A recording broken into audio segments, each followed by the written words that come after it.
রোজ কিয়ামতের ময়দানে যখন হযরত ইসরাফিল আলাইহিস সালাতু ওয়াস সালাম সিংহায় ফুৎকার দিয়ে দিবেন, সমস্ত কিয়ামতের ময়দানের সব কিছু তুলার কণার মতো উড়িতে তালে থাকবে।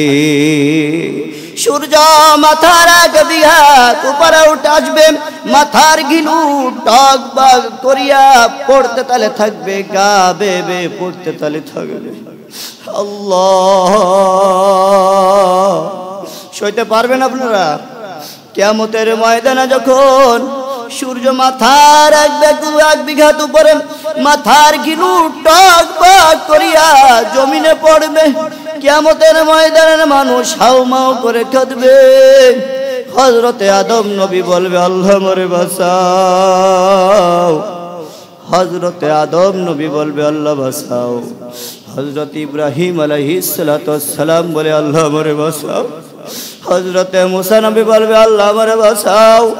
হযরত ঈসা নবী বলবে আল্লাহ মরে বাঁচাও। আমার আপনার নবী, দয়ার নবী, মায়ার নবী মাওলা পাকের আরশের সিজদা দিয়ে কাঁদবে আর বলবে আল্লাহ আমার উম্মতের তুমি বাঁচাও। আল্লাহ তুমি আর উম্মতের বাঁচাও। রোজ কিয়ামতের ময়দানে একটা নেকির জন্য সবাই আব্বার কাছে যাবে, মার কাছে যাবে, ভাইয়ের কাছে যাবে। ইয়াউমা ইয়াফিরুল মারউ মিন আখিহি ওয়া উম্মিহি ওয়া আবি ওয়া সাহিবাতিহি ওয়া বানি। আল্লাহু আকবার। রোজ কিয়ামতের ভাইয়ের কাছে বলবে ভাই, ও ভাই আমাকে একটা নেকি দাও, দেবে না। বোনের কাছে যাবে, মায়ের কাছে যাবে, বাবার কাছে যাবে, কেউ একটা নেকি দ্বারা সাহায্য করবে না। আমার আপনার নবী যখন সমস্ত কিয়ামতের ময়দানের মানুষদেরকে ঘুরে ঘুরে বাচ্চার মুরগির মতো উড়ে উড়ে বান্দার কাছে, উম্মতের কাছে যাবে, যখন জাহান্নামের দিকে রওনা হব, বলবে তুই কই যাও? বলে আমি জাহান্নামের মধ্যে যাই। কেন? বলে আমার একটা নেকি প্রয়োজন। আমি আমার মায়ের কাছে গেছি, গর্ভধারিণী মা, জনম দুঃখিনী মা, আমার মা আমাকে একটা নেকি দেয় না, আমার বাবা দেয় নাই, আমার ভাই, আমার বোন, কত বন্ধু বান্ধব যাদের সঙ্গে দুনিয়ায় কত ঘোরাফেরা করছি, কত টাকা খরচ করছি, আমার ছেলে মেয়ে কেউ আমাকে একটা নেকি দ্বারা সাহায্য করে না। বলে গেলে গেলে চুমু দেয় নবী আমার, রহমতের নবী, মায়ের নবী। বলে আমার দিকে একটু তাকা, আমাকে চেনো কিনা? বলে না, আপনাকে তো চিনতে পারছি না।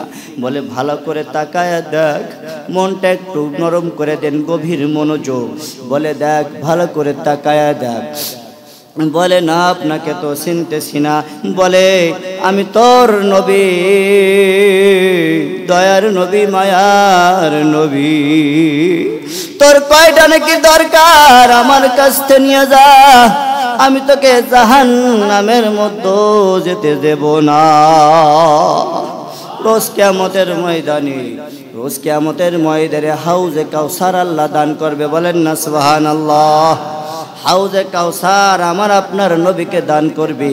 ওই হাউজে কাউসারের পানি কেমন ভাবে চিনবো আমরা? হাউজে কাউসারের পাড় দিয়ে কি করে গাছ লাগায়া দেবে আল্লাহ। বলেন না সুবহানাল্লাহ। সদরে আসাদের গাছ, লাল একুত পাথরের গাছ, এরপরে সুন্দর পাতা নেবে, সুন্দর সুন্দর পাতা, স্বর্ণের পাতা, পাতার উপরে সুন্দর সুন্দর করে করে আপনার কি লাগায়া দিবে, সুন্দর পাথর লাগায়া দিবে, ঝকমক করবে। দুনিয়ায় বিয়ে শাদীতে দেখেন ঝাড়বাতি লাগায় কিনা, ঝাড়বাতি লাগায় দেয়। রোজ কিয়ামতের ময়দানে নহর কি করবে? আমার আল্লাহ রব্বুল আলামিন ওই নহরের চারি সাইড দিয়ে গাছ লাগাইয়া দিবে। দূর থেকে মানুষ দেখবে, ওই যে দেখা যায় কাউসার দেখা যায়। নবী আমার উম্মতদেরকে বাচ্চা ছেলের মতো উড়ে উড়ে যে ওই হাউজে কাউসারের পানি উম্মতদেরকে খেতে দেবে। বলেন না সুবহানাল্লাহ। একবার যদি পানি পান করে কিয়ামত পর্যন্ত আর কোনোদিন পানি পিপাসা লাগবে না। তো কাফেররা রাসূল সাল্লাল্লাহু আলাইহি ওয়াসাল্লামকে প্রশ্ন করেছিল, ও রাসূল, রূহ কি? রূহ কি? রাসূল করিম সাল্লাল্লাহু আলাইহি ওয়াসাল্লাম বলতেছিলেন, আগামীকালকে সকালে বলবো। কবে বলবো? আগামীকালকে সকালে বলবো। রাসূল আকরাম সাল্লাল্লাহু আলাইহি ওয়াসাল্লাম ঘরের দরজা আটকায় যখন ঘরের মতো ঢুকলেন, জিবরাইল আলাইহিস সালাতু ওয়াস সালাম আর হাজির হই নাই। তখন যখন সকাল হলো, রাসূল করিম সাল্লাল্লাহু আলাইহি ওয়াসাল্লাম দরজা খোলে না। এবার ইহুদিরা সুযোগ পেয়ে গেছে। ইহুদিরা বলে, ও মক্কার লোকেরা শোনো, মুহাম্মাদের সঙ্গে আল্লাহর সম্পর্ক, যেই আল্লাহর সম্পর্ক ছিল, ছিন্ন করে দিয়েছে। বলেন না নাউজুবিল্লাহ। বলে, ও মক্কার লোকেরা, মুহাম্মাদের কাছে যেই জিবরাইল আসতো, জিবরাইল আর আসে না। মুহাম্মাদের সঙ্গে সম্পর্ক ছিন্ন করে দিয়েছে, মুহাম্মদকে ছেড়ে দিয়েছে। এই জন্য মুহাম্মদ আর ঘরের দরজা খোলে না। পয়গম্বর সাল্লাল্লাহু আলাইহি ওয়াসাল্লাম পেরেশান। বলে, আল্লাহ, আমি কি অন্যায় করেছি? আমার পরে তুমি ওহী নাজিল করতেছো না, জিবরাইল আসতেছে না। পেরেশান। কিতাবে লেখছে রাসূল আকরাম সাল্লাল্লাহু আলাইহি ওয়াসাল্লাম 15 দিন মতান্তরে 25 দিন তিনি রোনাজারি করছে, কান্নাকাটি করছে। কাঁদতে কাঁদতে রাসূল করিম সাল্লাল্লাহু আলাইহি ওয়াসাল্লামের চোখের কোনায় ঘা হয়ে গেছে। আর মক্কার লোকেরা কি করতেছে? রাত দিনের বেলায় প্রচার প্রসার করে। মক্কার ঘরে, মক্কার বিভিন্ন জায়গায় জমায়েত করে করে রাসূল করিম সাল্লাল্লাহু আলাইহি ওয়াসাল্লামের বিরুদ্ধে তারা সমালোচনা করে, মিটিং মিছিল করে। বলে, মুহাম্মাদের সাথে আল্লাহর সম্পর্ক ছিন্ন করে দিয়েছে, জিবরাইল আর আসে না, আল্লাহ রাব্বুল আলামিন পয়গম্বরের কাছে ওহী নাজিল করতেছে না। পয়গম্বর পুরো পেরেশান, কাঁদে আর কাঁদে। আর এই দিকে ইহুদিরা রাত্রের বেলায় পরামর্শ করে ঘরের দরজায় বসিয়া যে কিভাবে মুহাম্মদকে লাঞ্ছিত করা যায়, বঞ্চিত করা যায়। পয়গম্বর সাল্লাল্লাহু আলাইহি ওয়াসাল্লামকে অপমান করার জন্য, লাঞ্ছিত করার জন্য মক্কার কাফেরেরা বিভিন্ন ভাবে পরামর্শ করে, মানুষদের কাছে দাওয়াত পৌঁছায় দেয় যে মুহাম্মাদের কাছে আর জিবরাইল আসে না। এইভাবে পরামর্শ করে করে লোকদেরকে রাসূল থেকে সরায় দিচ্ছে। পয়গম্বর সাল্লাল্লাহু আলাইহি ওয়াসাল্লাম পেরেশান। এই সূরাটা যখন নাজিল হলো, এখন রাসূল করিম সাল্লাল্লাহু আলাইহি ওয়াসাল্লাম আল্লাহু আকবার বলে চিৎকার মেরে উঠলেন। বলেন না সুবহানাল্লাহ। ওয়াদুহা, ও নবী, দিনের আলোর কসম। ওয়াদুহা, ওই দিনের আলোর কসম। দিনের বেলায় ও নবী, আপনাকে অপমান করার জন্য গো নবী, মক্কার কাফেরেরা বিভিন্ন জায়গায় দলে দলে আপনাকে অপমান করার জন্য কাজ করেছে, প্রচার প্রসার করেছে। ওই দিনের আলোর কসম, ওয়াদুহা, নবী, ও নবী, দিনের আলোর কসম। যেই দিনের বেলায় কাফেরেরা আপনাকে অপমান করার জন্য বিভিন্ন জায়গায় জমায়েত করেছে, দাওয়াত দিয়েছে, আপনাকে লাঞ্ছিত করার জন্য, বঞ্চিত করার জন্য গো নবী। ওয়াদুহা ওয়াল লাইলি ইযা সাজা, ও নবী, রাত্রের আলোর রাত্রের কসম নবী, যেই রাত্রে ইহুদিরা ঘরের কোনায় বসিয়া আপনাকে কিভাবে লাঞ্ছিত করা যায়, বঞ্চিত করা যায়, এই জন্য ইহুদিরা কি করছে, ঘরের কোনায় বসে বসে রাত্রে কি করছে, পরামর্শ করেছে, মিটিং করেছে দিনের বেলায় কিভাবে নবীকে অপমান করা যায়। এই জন্য রাত্রে কি করছে, ইহুদিরা ঘরের কোনায় বসে বসে পরামর্শ করেছে নবীকে কিভাবে দিনের বেলায় অপমান করা যায়, মানুষদেরকে ফিরায় রাখা যায়। এই জন্য আল্লাহ বলেন ওই দিনের আলোর কসম, অদ্দুহা ওয়াল্লাইলি ইযা সাজা, ওই রাতের কসম, মা ওয়াদ্দাআকা রাব্বুকা ওয়া মা ক্বালা, বলেন না সুবহানাল্লাহ। নবী, আল্লাহ আপনাকে ছেড়েও দেয় নাই, আল্লাহ আপনার থেকে সম্পর্ক ছিন্ন করে নাই। ও নবী, আপনাকে কিছুদিন বিরত রাখার জন্য গো নবী আমি আপনার থেকে একটু আপনাকে বিশ্রাম দিয়েছি। আপনার পরে যখন কুরআন নাজিল হয়, ওহী নাজিল হয় নবী, আপনার শরীরের ভিতরে থরথর থরথর করে কম্পন সৃষ্টি হয়ে যায়, আপনার বড় কষ্ট হয় নবী। ও নবী, এই জন্য আপনাকে কিছুদিন বিশ্রামে রেখেছি, আপনাকে শান্ত রেখেছি। আপনার বড় কষ্ট হয়, আপনি বড় ঘেমে যান, শরীর বড় ক্লান্ত হয়ে যায়। এই জন্য নবী আপনাকে আমি কিছুদিন বিরত রেখেছি নবী, আপনাকে ছেড়ে দেই নাই, আপনার থেকে সম্পর্ক ছিন্ন করি না। শুধু তাই নয় ও নবী, আমার বান্দাদেরকেও আমি বিচ্ছিন্ন করি নাই, আমার বান্দাদেরকেও আমি দূরে সরায় দেই নাই। বাংলাদেশে মুসলমানদেরকে মারে কিনা, ইন্ডিয়ায় মুসলমানদেরকে মারে, বার্মার মুসলমানদেরকে মারে, ফিলিস্তিনের মুসলমানদেরকে মারে, গাজার মুসলমানদেরকে মারে। ও বান্দা, তোমরা নৈরাশ হইও না, আমি আল্লাহ তোমাদের সাথে আছি, আমি আল্লাহ তোমাদেরকে ছেড়ে দেই নাই। তোমরা একটু সবর করো, অবশ্যই আমি আল্লাহ তোমাদের সাথে আছি। বলেন না সুবহানাল্লাহ। মা ওয়াদ্দাআকা রাব্বুকা ওয়া মা ক্বালা, ও নবী আপনাকে আমি ছেড়ে দেই নাই, আপনার উম্মতদেরকেও ছেড়ে দেই নাই, আপনাকে আমি আপনার সঙ্গে আছি। এরপরে বলে মা ওয়াদ্দাআকা রাব্বুকা ওয়া মা ক্বালা ওয়ালাল আখিরাতু খায়রুল লাকা মিনাল উলা। বলে নবী, পূর্বের দিনের থেকে ভবিষ্যতের দিনগুলো আপনার জন্য ভালো। বলেন না সুবহানাল্লাহ।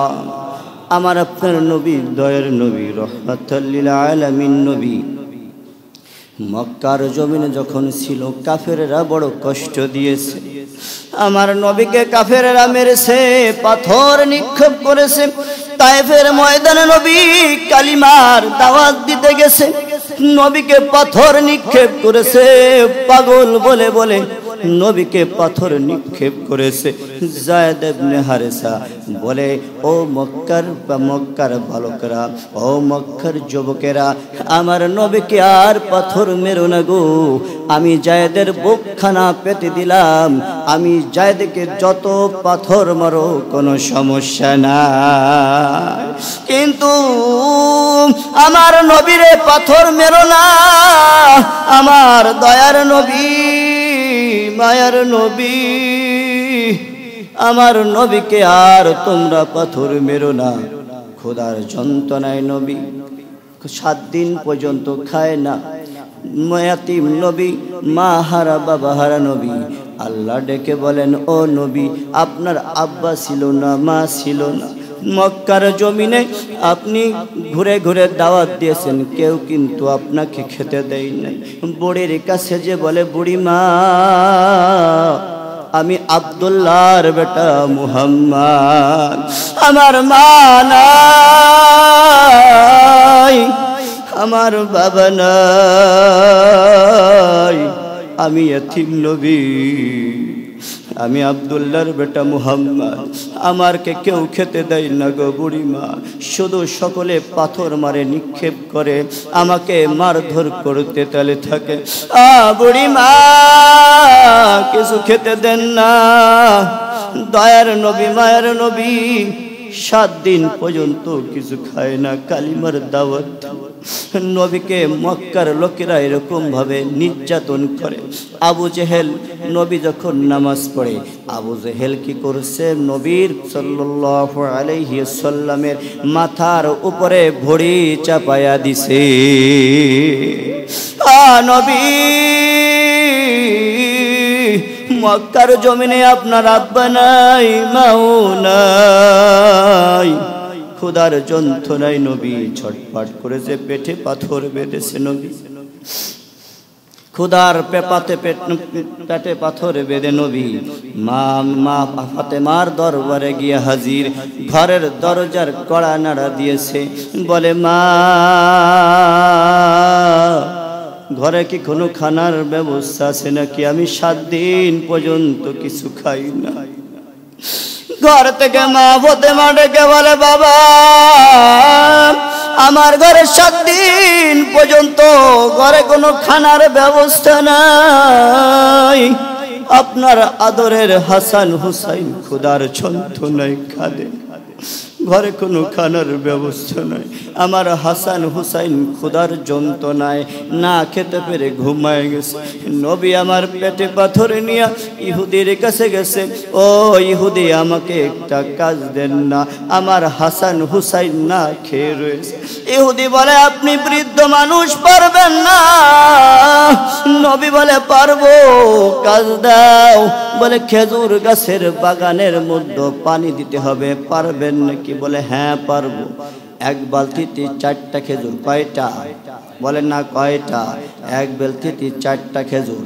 যখন 8টা বালতি পানি যখন দিল, যখন বালতি পর পানি দিল, বালতি ছিঁড়ে কূপের মধ্যে পড়ে গেছে। ইহুদি আমার আপনার নবীর যাই, নবীর চেহারায় শরীরে মশা মাছি পড়া পর্যন্ত হারাম ছিল, সেই নবীর সুন্দর চেহারায়, চাঁদমুখ চেহারায় টাস করে একটা চড় লাগাইয়া দিছে। নবী ইহুদির হাত ধরে ডেকে বলে, ও ইহুদি, হাতে ব্যথা পাইছো নাকি? ইহুদি বলে, ইহুদিকে বলে, ও ইহুদি, আমি 3 বালতি পানি দিছি, 3 আর 8 বালতি পানি দিচ্ছি, 3 আর 24টা খেজুর আমাকে দিয়ে দাও। এবার নবী কূপ থেকে, বাল থেকে ডাক দিছে, ও বালতি আমার হাতে আয়। বালতি তাস করে নবীর কাছে চলে এসেছে। বলেন না সুবহানাল্লাহ। নবী খেজুর নিয়ে যখন চলে গেল, ইহুদি দেখে, আরে কাকে আমি মারলাম। ইহুদি যে হাত দিয়ে চড় দিয়েছে, ওই হাতখানা নিজে কোপ দিয়ে কেটে ফেলেছে। হাতখানা ধরে নিয়ে পয়গম্বরের কাছে হাজির। বলে, ও পয়গম্বর, আপনাকে আমি চিনি নাই, আপনি আমাকে পড়ায় দেন লা ইলাহা ইল্লাল্লাহু মুহাম্মাদুর রাসূলুল্লাহ সাল্লাল্লাহু আলাইহি ওয়াসাল্লাম। নবী আমার কি করছে? নবী আমার মুখের থুতুনিয়া ওই ইহুদির হাতের মধ্যে লাগায়া দিল, ধরে বসলো, হাতখানা সঙ্গে সঙ্গে জোড়া নিয়ে গেল। নবী ইয়াতীম নবী বাবা নাই, মা নাই। আল্লাহ ডেকে বলে নবী আপনার পথিতের দিন থেকে ভবিষ্যতের দিনগুলো খুব ভালো, আপনি হিজরত করে মদিনায় চলে যান। মদিনার লোকেরা পয়গম্বরকে স্বাগতম দেওয়ার জন্য দুই সাইডে দাঁড়ায় রয়েছে। ছোট ছোট বাচ্চারা, ছোট ছোট কচি কচি বাচ্চারা নবীর আগমনে শুনিয়া, নবীর আগমনের কথা শুনিয়া ফুলের তোড়া নিয়ে দাঁড়ায় আছে। আর সঙ্গে সঙ্গে কবিতা বলে তালাল, বলেন না, তালাল বাদরু আলাইনা মিলসানিয়াদুল বিদা ওয়াজাবা শুকরু আলাইনা মাদালিল্লাহিদা।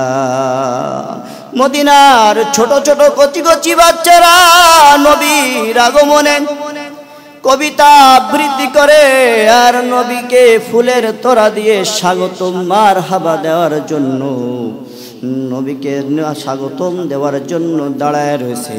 বলে আল্লাহ বলে নবী চলে যান, মদিনার লোকেরা অপেক্ষা করতেছে, সামনের দিনগুলো অনেক ভালো। বলেন না সুবহানাল্লাহ। ওয়ালাল আখিরাতু খায়রুল লাকা মিনাল উলা والضحى والليل إذا سجى ما ودعك ربك وما قلى وللآخرة خير لك من الأولى ولسوف يعطيك ربك فترضى بولن الله أكبر نبي আপনাকে আমি এমন জিনিস দান করব আপনি বড় খুশি হয়ে যাবেন, আর কিছু আমার কাছে চাবেন না। বলেন না সুবহানাল্লাহ। দুনিয়া এমন মানুষ আছে যে কিছু চালি যাবার বলে আমি আমার আর দরকার নাই, এমন মানুষ আছে নাই।